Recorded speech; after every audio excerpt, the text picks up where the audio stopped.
Hey, it's W5HRO. Good afternoon. I'm out here in my new shop. I'll say it again, my new shop. Check out my new shop videos. And got the AC going here. It's about it's around 100 degrees outside, just about.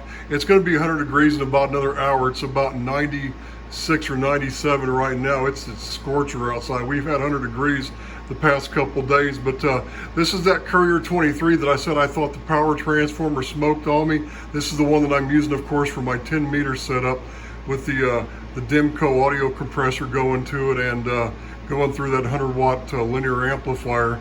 And I got it all going, and within like a few weeks, remember I said it smoked. So now I'm going to make this is going to be the next part of my Courier 23 modification for 10 meter video series.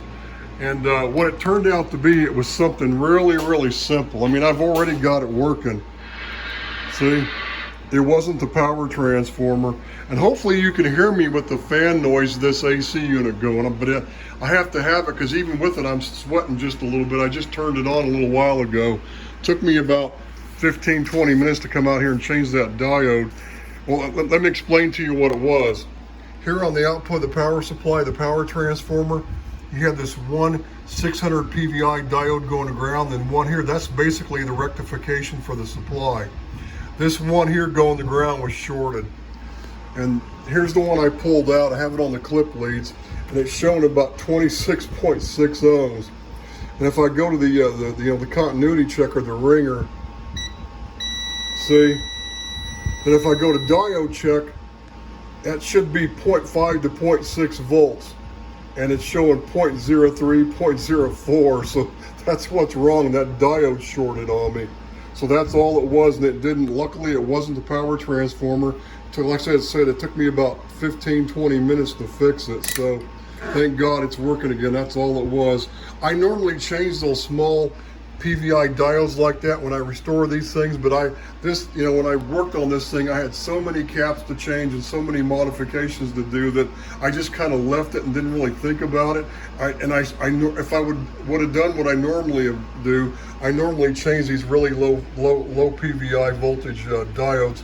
So what I did was I put a couple 1N4007s in their place, and I think what it was, the one that was in there was too close to this 100 ohm series dropping resistor, and I think the heat probably is what did it on that little that old. Plus, this thing is this was made in the late 1950s, early 1960s. So how old is this radio, right? So anyway, but it's working again. I just kind of wanted to give everybody an update. So my 10 meter setup's going to be up and alive again here. I could use it today if I wanted to. So that's all I have for now. I just kind of want to show you that I got the Courier 23 going again. And hey, look at that, National Radio Products. I got to start working on my HRO receiver soon. I'm going to recap my HRO 60. I've got an HRO 50 I'm going to recap. And one of my NC303s works good. There was a couple little tiny things I was still going to do to it. It probably's been sitting so long it needs another alignment. But then I've got another NC303 and I've got an NC300. So I got plenty of national receivers to go through and recap the next few years here. And I'm just going to put one of them on the bench here one at a time and go through and restore them and get them working good. One or two of them I might eventually sell, but for right now I'm just going to get them all working. And plus I got to get my RME 6900 finished the rest of the way. I got most of it recapped except that box on the top of the chassis, which is where the rest of the problem is.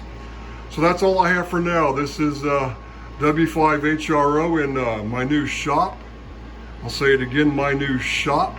Check out those videos, and I'll probably get a tripod out here from my phone so I can start holding the phone stable and start doing videos like other people do. I might get a sign up here that says W5HRO Labs or something, just put something up there cute, who knows. I probably won't go that far, but you never know. So that's all I have for now. But my 10 meter radio that I use on 10 meters is all back up and alive again. Simple fix. Took me about 15-20 minutes. So 73s. This is W5HRO in the 100 degree weather.